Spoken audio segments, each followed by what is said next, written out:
Hello guys, welcome to viral news. देखिए, रजत ने चाहत के साथ बदतमीज़ी करना शुरू कर दिया है। जी हाँ, अभी अभी में उसने 2-3 बार इस तरह से बदतमीज़ी की है चाहत के साथ, एक तो गेस्ट के सामने ही। जी हाँ, तमीज़ तो है नहीं, कह रहा है अरे मैं गेस्ट है तो मैं उसे देख के थोड़ा ना बिहेव करूँगा।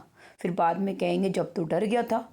ओ भाई, तुम्हें इतनी तमीज़ नहीं है कि अगर घर में भी गेस्ट आते हैं तो आदमी कैसे बिहेव करता है थोड़ा टाइम के लिए। पर होगी कैसे, आपके बाहर के कारनामे जो हैं वो तो सबने ही देखे हैं, सबने ही जाने हैं। वो तो बिग बॉस तुम्हें ऐसे प्लेटफॉर्म पे लिया है, यहाँ पे दिख रहा है तुम्हारे बारे में सब लोगों को। तो भाई होता क्या है आप जानते ही हैं। विवियन, रजत और ये सब प्लानिंग तो कर ही चुके हैं, बदतमीज़ी जो करी है वो तो बताती हूँ, लेकिन ये क्यों करनी शुरू करी है। तो भाई ये तीनों प्लानिंग कर चुके हैं, अविनाश, चारों, अविनाश, ईशा, रजत और विवियन, कि अगर 3 लड़के चाहत से बात करना बंद कर देना तो चाहत बिल्कुल नहीं दिखेगी और निकल जाएगी। कशिश और चाहत के खिलाफ प्लानिंग चल रही है। कशिश के लिए तो बहुत कम है, कशिश को तो कह रहे हैं इस हफ्ते भी जा सकते हैं, लेकिन चाहत के लिए ये प्लानिंग शुरू हो गई है। और भाई नॉमिनेशन डिस्कस करते हैं, ये बिग बॉस इन्हें कुछ नहीं कहते हैं, देवी देवता बिग बॉस के। मत कहिए बिग बॉस, क्योंकि बाहर से प्यार मिलना चाहिए, आपके अंदर की तारीफ से कुछ नहीं होने वाला। हाँ, कुछ टाइम के लिए थोड़ा प्रेशर ज़्यादा बन जाता है अंदर, जो लोग रहते हैं जो बार बार आपके टारगेट बनते हैं, लेकिन कहते हैं ना, खरा सोना तप कर ही निकलता है, तो वही बात होती है। तो भाई इन चारों ने प्लानिंग कर ली, उसके बाद रजत ने उसे शुरू किया।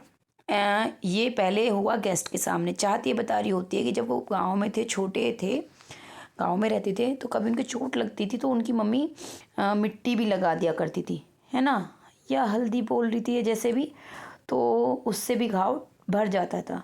तो पता है क्या कहता है फिर, हाँ जब भी तो टिटनेस रह गया। पता ही नहीं, समझ में नहीं आता इसका क्या बदतमीज़ी पना है। तो यहाँ शायद समझती नहीं है इस बात को, तो यहाँ तो वो कोई रिएक्ट नहीं करती है। उसके बाद क्या होता है, विवियन ने भी शुरू कर दिया है। जी हाँ, इन लोगों ने कहा है ना कि क्या कहते हैं, इग्नोर करेंगे। तो यहाँ किचन में चाहत कुछ पूछ रही होती है विवियन से, भाई किचन के बारे में ही पूछ रही होती है, कुछ अलग से तुमसे नहीं कर रही है वो। तो क्या कहते हैं, विवियन के मतलब जवाब ही नहीं देता है, विवियन इग्नोर कर देता है। ठीक है, अभी बताती हूँ और क्या बदतमीज़ी की है इसने, रजत ने और चाहत ने जम के जवाब दिया है। वैसे इनको पराठे भी चाहत के हाथ के खाने, कितने बदतमीज़ इंसान है यार, कैसे खा लेते हैं, इतने बेशरम कि उसी से पराठे बनवा रहे हैं, पीछे बैठ के चुगलियाँ कर रहे हैं अविनाश, वहाँ पे ईशा, और फिर अविनाश कहता है पांडे पराठे बन गए। हो मतलब इंसानों में ना थोड़ी शर्म होती है। कहते हैं ना, एक कहावत है हमारी साइड कि तिसकी आँख का बाल तो बहुत मोटा है, मतलब आँखों में शर्म ही नहीं है, कहते हैं ना, वो वाली बात है इन लोगों के लिए। फिर क्या होता है, चाहत ना अपनी बोतल को पूछ रही होती है रजत से कि रजत तुमने मेरी बोतल देखी। तो कहता है अपनी बोतल यहाँ वहाँ क्यों रख देती हो, ध्यान से रखा करो, मैं क्या तुम्हारी बोतल का ध्यान रखता हूँ, ऐसे बोल रहा था बहुत रूड टोन में। तो चाहत कहती है बग्गा जी कह रहे थे कि तुमने मेरी बोतल से पानी पिया था, इसका मुंह धरा का धरा रह जाता है और वहीं चुप होकर चला जाता है। पता है चाहत समझती सब कुछ है, उसका नेचर ही ऐसा है कि ज़्यादा बदतमीज़ी करने वाला नहीं है। ये खाने को कहते हैं ना, उसे ये लगता है कि खाने पे किसी से क्या लड़ना, क्या मना करना, खाने को कहते हैं ना, इन लोगों में तमीज़ होती तो सोचते, कहते हैं ना कि जिसके हाथ से रोटी खाते हैं उसका तो कभी अपमान भी नहीं करते। अरे इतना ही है तो उससे बनाने को ही क्यों कहते हो, बना के खा लिया करो। सही में रजत तो ऐसा निकला, रोज़ उसी के हाथ से रोटी खा रहा है और वहीं थू थू कर रहा है उस पर। हद है यार, हद है।